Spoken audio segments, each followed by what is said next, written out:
سۆفی ئەحمەد ئەو ئێستا تەمەنی 62 ساڵە و ماوەی 40 ساڵە بۆتە پێشمەرگەی دیموکرات.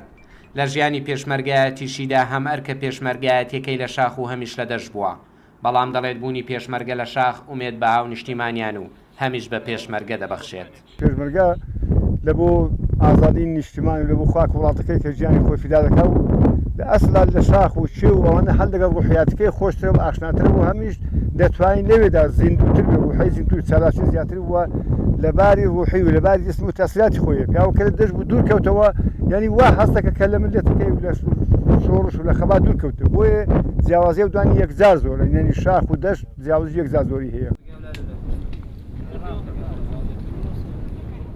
بەر لە 23 ساڵ دیموکرات ناوچە شاخاوی و سەرسنووریەکانی بەرەو شارەکانی باشووری کوردستان جێهێشت. لە ماوەی ئەو 23 ساڵەشدا ژمارەیە گەنج بە مەبەستی بوونیان بە پێشمەرگە ڕۆژهەڵاتی کوردستانیان جێهێشتووە. حامد ئەحمەدی یەکێک لەو پێشمەرگانەیە کە بۆ یەکەم جارە ئەرکەکەی لە شاخ بەجێ دەگەێنێت. کاتوین بەڕاستی ڕۆحیەکی تر وزەیەکی تر هاتووتە بەر پێشمەرگەکانمان، چونکە بەراقە نەمانتوانین جوابگوی خەڵکی خۆمان بین لە ناوخۆ. ئەو فشارێکە لە ناوخۆ لەسەرمان بوو بۆ بگەڕێنە بۆ کوردستان بگەڕنە بۆ سنوورەکان، وای کرێمە بینێرە و بەتابێت ئەو هاتنیمە بۆ سنوورانە بەڕاستی وزەیەکی دا بە پێشمەرگان.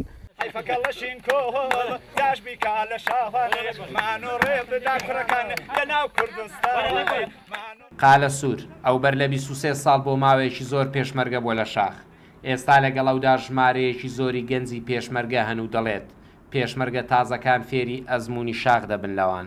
دەتوانین ئەو تەجروبە و ئەو ئەزمونانەی خۆمان فێری ئەو نەسڵە تازە بکەین. ئەو نەسڵە تازەی کە هاتووەتە خەباتەوە ئێمە پێشمەرگەمان لەگەڵا دوای شەیدبوونی دکتۆر قاسملوو لەدایک بووە، بەڵام کە دێتە ئێرە ئەو فکرەی کە من دکتۆر قاسملووی ناسیوە دەزانم دکتۆر قاسملوو چ کەساتێک بۆ ڕێباز دکتۆر قاسملوو ڕێبازی حیزب دیموکرات چییە، ئەوە ئێستا بەدیدێکی سەردەمیانە و ئەوڕۆیی دەڕوانێتەوە خەزەیەوە. دوای نزیکەی 23 ساڵ دابڕانیان لە شاخ لە کۆتایی مانجی ئایاری 2015 جارێکی دیکە پێشمەرگەکانی دیموکرات بەرەو ناوچە سنووریەکان جوڵەیان پێکراو. ئێستا بە درێژایی 6 کیلۆمەتر سنوورەکانیان بەدەستەوەیە.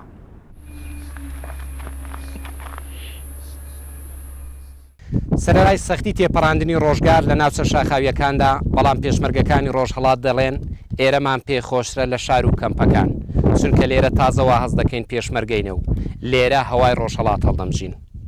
بەختیار قادر ڕوودا و ناوچە سنووریەکانی ڕۆژهەڵات و باشووری کوردستان.